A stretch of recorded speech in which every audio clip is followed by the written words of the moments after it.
To Peggy Upton Archer Hopkins Joyce Morner Easton Meyer, born Emma Marguerite Upton on May 26, 1893, the jazz-age femme fatale notorious for marrying millionaires, true love was a heavy diamond bracelet, preferably one that arrived with its price tag intact. A barber's daughter from Berkeley, Virginia, now Norfolk, the blonde was determined not to have a, quote, dull and dreary life. She ran away from home at the age of 16 or 15 with a vaudeville cyclist, potentially performing at Norfolk's Granby Street Vaudeville Theater, which still stands today. Peggy began acquiring a personal history the tabloid press would find irresistible for more reasons than one. Arguably more successful than any tabloid girl today, Peggy Hopkins Joyce has been called the original gold digger. Constance Rosenblum, an editor at the New York Times who headed City section, was interested in the woman when a carton of mysterious documents discovered in a dusty Connecticut attic turned out to be the once legendary woman's portable archive, a voluminous stash of personal papers she collected and carried with her from country to country, man to man, adventure to adventure. While the young Peggy and her bicyclist husband were en route to Denver, Colorado via train, she met millionaire Everett Archer Jr. She dumped the bicyclist and in 1910 married Archer at the age of 17. Archer was a traveling salesman, and while away from home, Peggy had affairs. He came home early from one trip and discovered the truth. He had to leave for work again, at which time Peggy seized a bunch of money in the house and skipped town. She sent him a postcard from a Virginia hotel demanding a divorce. He had the marriage annulled after 6 months, telling the press this was when he discovered Joyce was underage to hide the scandal of her consistent affairs. Archer Jr. thought Peggy's young age as a teenager would save him from any such embarrassment. He, like many other men, was proven wrong. Peggy went to live with family in Virginia after her divorce. It was there she made a discovery: she was pregnant. 9 months later, she gave birth to a baby boy as a single mother in 1911. Somehow, strangely, the baby boy died due to an overdose of cough syrup containing opiates a few months later. There was no inquest, and Peggy was never charged of any wrongdoing. You can learn more about the abortions of fame-hungry women in the Abortionist of Golden Hollywood video on this channel. For Peggy's part, this part of her life had to be completely reinvented in order for her to continue her career, so she claimed she was at a finishing school after her divorce. The press picked it up, and the story ran that, using settlement money she received from Archer, she attended the private Chevy Chase School for Girls in Washington, D.C. This school is where she met Sherburne Hopkins Jr. Hopkins Jr. was a lawyer and a son of a prominent wealthy lawyer who had his own firm and a lobbyist. They were married on September 1st, 1913. Hopkins soon became jealous of just how much Peggy received attention from other male attendees at Washington, D.C. galas. You can learn more about these parties in the Edith May Randolph video on this channel. Hopkins was so distraught he convinced his own mother to keep a close watch on his new bride. But Peggy was not one to take a meddling mother-in-law, and she lashed out in a big way. She moved to New York City alone in 1915 and moved into her husband's family's St. Regis Hotel suite. After searching for work, she got a job working for the world-famous Ziegfeld Follies. Reportedly, when she showed impresario Flo Ziegfeld her shapely legs during her audition, he said, "Well, if you can do anything at all on stage, you'll do." You can learn more about Anna Held, the original Ziegfeld girl, on this channel. Around 1920, Peggy met the millionaire J. Stanley Joyce, a hard-nosed businessman 7 years her senior who made his money in lumber. Stanley was obsessed with Peggy, potentially after watching her perform on stage, and Peggy was obsessed with Stanley's money. At one point during their courtship, Stanley gifted her an enormous emerald, only for Peggy to reflect that she would have rather had a diamond. She would get it, the 127-carat Portuguese diamond she later sold to Harry Winston, giving it a place in the Smithsonian Museum of Washington, D.C., is still on display today. Despite living the single life as a New York actress, Peggy was very much still married to her second husband, Sherburne Hopkins Jr., when she met Stanley Joyce. But Peggy knew how to play the damsel in distress. She told her tragic tale of marriage woes to Stanley, who pledged to pay for her divorce. She was officially free to marry again in 1920 and married Stanley just 2 days after the paperwork went through, tying the knot with him in January 1920. This was the first of her many marriages and her more than 50 engagements. As soon as they said their I-do's and their festivities were over, Stanley and Peggy went back to their hotel room. She promptly locked herself in the bathroom and withheld intimacy until Stanley wrote her a $500,000 check. Peggy had become a prostitute. In the spring of 1920, the new Mrs. Stanley Joyce spent $1 million in a single week buying $300,000 worth of pearls, a $65,000 Russian sable coat, and a $30,000 chinchilla coat, a picture of which remains in the United States Library of Congress. This extravagance sparked a story soon to be propelled by a scandalous divorce. The florid prose of tabloid reporters catapulted the unrepentant divorcee into the public eye. Did she really have an affair with King Gustav VI of Sweden, who reportedly paid for her villa in the south of France? Did a Maharaja present her with a priceless ruby necklace? Even her own, albeit ghost-written memoir, Men, Marriage, and Me, blatantly mixed fact with fiction, giving rise to how much Peggy was even aware of during this time. Hype overtook reality and became reality. The author Rosenblum writes, who wrote a biography about Peggy called The Gold Digger. She adds Joyce's roster of lovers definitely included Lee Schubert, who was married, Irving Thalberg, Walter Chrysler, and Charlie Chaplin, who you can learn about in the Marie Doro video on this channel. Expert at basking in the brilliant wattage of her fame, Peggy never refused an interview, often receiving reporters in the privacy of her boudoir, clad only in a see-through negligee. She stared at journalists down her nose and quickly became the most written-about woman in the United States. She made no apologies for using her physical assets, taking her down paths of suicide more than once. Better to be mercenary, she said, than miserable. Joyce fought with Peggy over her behavior as his wife. During one spat, she scratched him with her nails, while in another she smashed a champagne bottle over his head. When it came to smashing the bottle, Peggy claimed he seemed to like it. Following her Bear All interviews, Peggy reached ever higher levels of fame. Songwriter Cole Porter mentioned her in several of his hit songs, and comedians used her high-rolling, gold-laden lifestyle as the punchline of their jokes. More than that, revue theaters began to knock on her door and ask her to appear on their stages. I've Got $5, the song by Richard Rodgers and Lawrence Hart, includes Peggy Joyce has a business, all her husbands have gold. In Cole Porter's Why Shouldn't I from Jubilee, referring to love, the princess sings, Miss Peggy Joyce says it's good, and every star out in far Hollywood seems to give it a try, so why shouldn't I?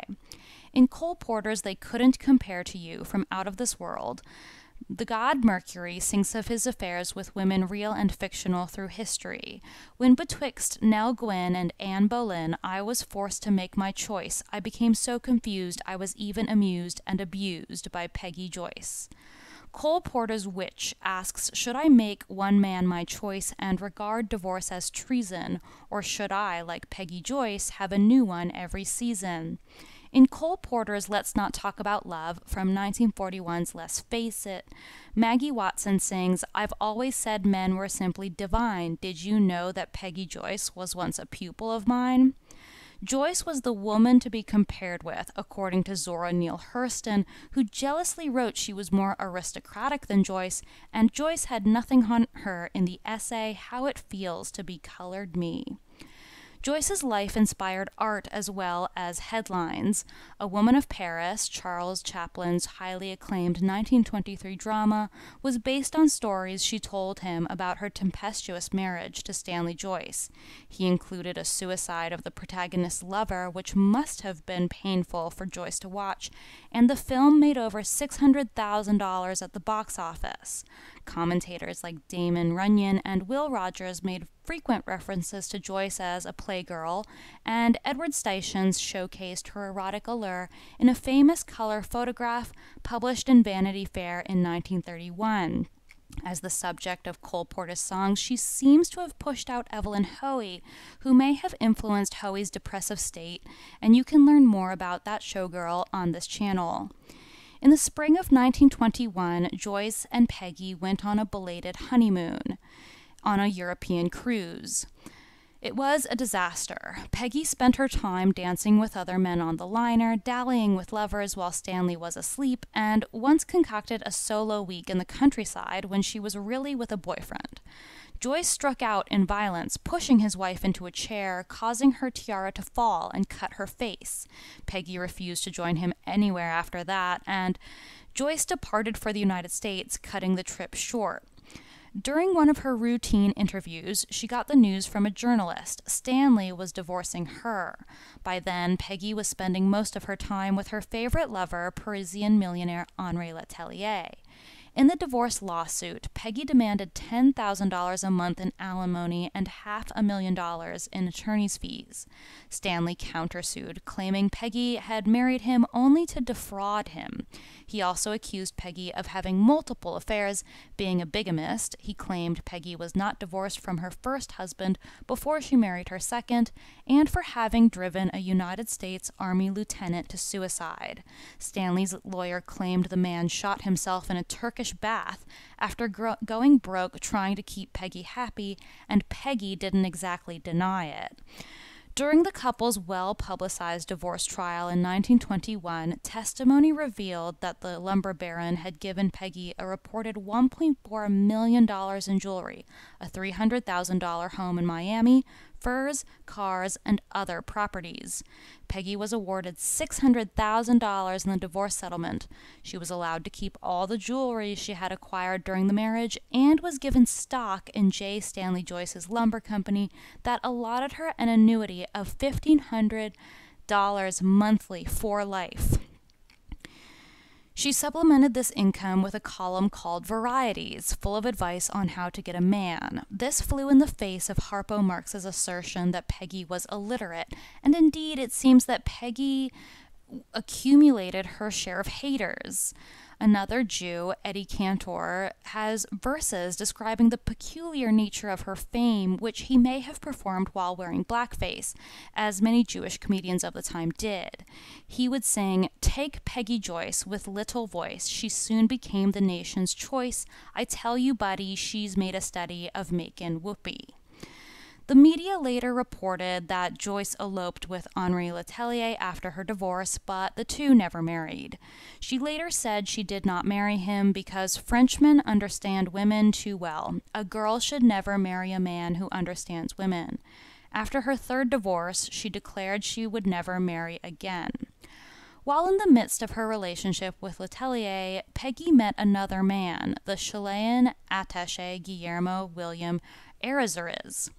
He was the brother of Bianca Errázuriz, a high society woman who had just fatally shot her ex-husband. When Peggy posted up with this Chilean attaché, he was already married and had at least one child, just as she and Letellier were also seeing each other. But on May 1st, 1922, Peggy's world turned upside down. After a night in Paris with Peggy, Letellier, and Errázuriz hashing out what their threesome should be, Errázuriz wished her good night by saying, "There will be no tomorrow for me."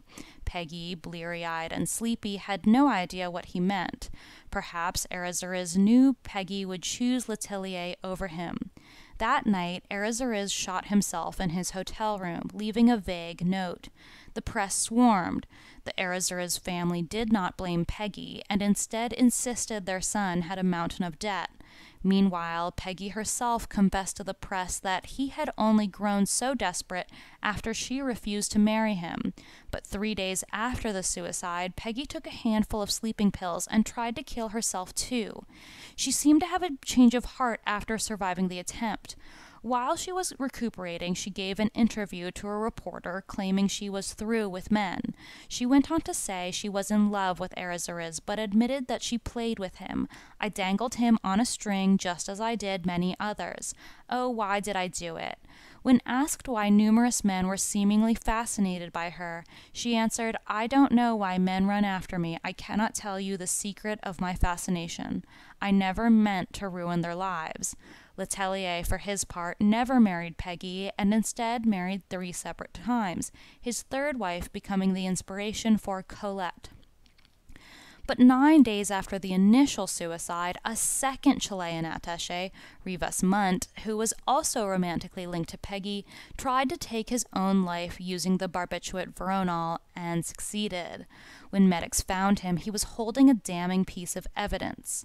According to the attendants who arrived on the scene and luckily saved Munt's life, he did survive, he did not die, the attaché was clutching a newspaper that contained Peggy's declaration of love for Errezuriz. In the following days, it became clear that Peggy had snubbed Munt, and he, unable to handle her love for another man, tried to end it all as well. So by the end of 1922, Peggy's life had turned dark and bloody. By the summer of 1924, she was married again. Her new husband, Count Gösta Morner, wasn't just rich, he was also a Swedish aristocrat.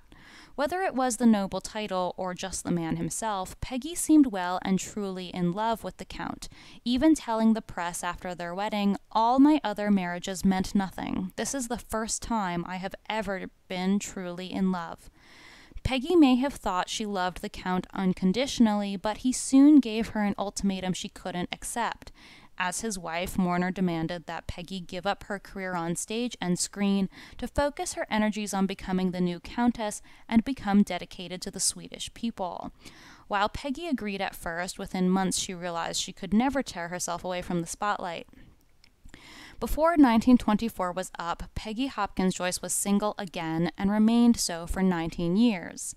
But during this time, American industrialists like Walter Chrysler were involved with her. Chrysler brought her a $300,000 blue diamond. He also reportedly gave her $2 million in jewelry, including a 134-carat diamond necklace, which cost a reported $500,000, and 2 Isotta Frascinis, a canary yellow roadster, and a Tipo 8B, worth $45,000 at the time. In the 1925 novel Gentlemen Prefer Blondes, Anita Loos, who you can learn about on this channel, wrote, "And all of we girls remember the time when he was in the Ritz for luncheon and he met a gentleman friend of his, and the gentleman friend had Peggy Hopkins Joyce to luncheon. And he introduced Peggy Hopkins Joyce to Mr. Spofford, and Mr. Spofford turned on his heels and walked away, because Mr. Spofford is a very, very famous Presbyterian, and he is really much too Presbyterian to meet Peggy Hopkins Joyce." Arthur Train referred to her in his 1930 Wall Street novel Paper Profits. Under the name of Miss Boyce, she gave vapid sex lectures on the topic of why you should marry, and wiggled her torso a lot. In D.W. Griffith's final film, The Struggle of 1931, which is about Prohibition, characters are in a restaurant drinking beer and talking about current events. "Time for the Democrats," one says. "I see Peggy Joyce is married again," says another. The same dialogue is repeated in a later dance hall scene to show the passing of time. In the 1932 film 2 Seconds, there are 2 references to Peggy Joyce. Bud Clark is setting up John Allen with a blind date. "Bud, she's got class, works in laundry." "John, well, I hope she's got class." "Bud, hey, listen, remember now, I'm not promising no Peggy Joyce." Later, Bud to John, "While we go chasing around trying to find a Peggy Joyce for you, what do? You go out and get yourself hog-tied to a dance hall dame." In the 1934 film Change of Heart, James Dunn rebuffs the advances of Ginger Rogers by saying, "Peggy Joyce is after me, and that's only one." In the 1934 film Strictly Dynamite, Jimmy Durante sings a song called "I'm Putty in Your Hands" with Lupe Velez. Its lyrics, written by Durante, include the lines, "At every dinner party, I'm the lady's choice. I hold my own with Harlow, Garbo, and even Peggy Joyce." In Damon Runyon's short story, The Lily of St. Pierre, when the narrator criticizes the quality of the hostesses in Good Time Charlie Bernstein's speakeasies, Charlie admits that I may be right, but he says it's very difficult to get any Peggy Joyces for 25 bob per week. Peggy had a great sense of humor and turned her own life into a screenplay for 1933's International House, showcasing dancing girls from supposed various places around the world. Starring W.T. Fields, the movie was not a hit. "New husband? Why, listen, I don't know yet whether I'm divorced from the last one," she told one journalist, "but give me a few weeks in Paris and New York, and I'll probably have one." Peggy always had a diverse taste in men, so no one was all that surprised when she traded in her suave industrialist millionaires for the British astronomy professor Charles Vivian Jackson, 13 years her junior. In fact, Peggy later called Jackson the only man I've ever loved. But Jackson was no slouch. He came from a family of English millionaires. In 1937, the couple was taking an idyllic vacation in St. Moritz, Switzerland, when Jackson decided to take advantage of the surroundings and go on a sleigh ride. He was involved in a fatal accident, and he died. Here is his obituary, published by the Royal Astronomers Society. Charles Vivian Jackson, whose death at the early age of 30 as the result of a sleigh accident in Switzerland in 1936 December, was known in astronomical circles by his contributions to the establishment of accurate standards of wavelength by interferometric measurements. He was born in London in 1906, his father being the late Sir Charles Jackson. He was educated at Rugby School and afterwards at Oxford, where he took an honors degree in physics. He was especially attracted by the precision of spectroscopic measurements, and after graduation undertook research in this work, first at Oxford and afterwards at the Imperial College, South Kensington, where he received an appointment as honorary lecturer. A man of considerable wealth, he was able to purchase instruments of the highest quality, which he used with great skill, and his measurements of standard wavelengths was published in a series of papers, mostly in the Proceedings of the Royal Society. He was a member of the Wavelengths Commission of the International Astronomical Union and attended the meetings in Paris in 1935, where he potentially met Joyce. After Jackson's early death removes a worker of considerable distinction from this important field. For a woman whose love life was largely her career, Peggy Hopkins Joyce grew old, fat, and single. At 40, the former fashion plate had become sloppy and unkempt. The gold digger was increasingly debt-ridden. In photographs, however, she remains a well-dressed woman for most of her life, showing that penchant for fashion so common among Southern women. In December 1945, matrimony called to Peggy again, and she married her fifth husband, consulting engineer Anthony Easton.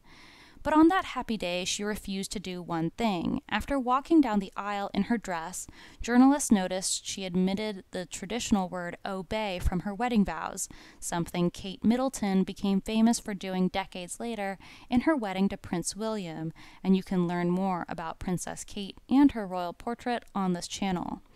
In typical mysterious Peggy fashion, there is no record of this fifth divorce.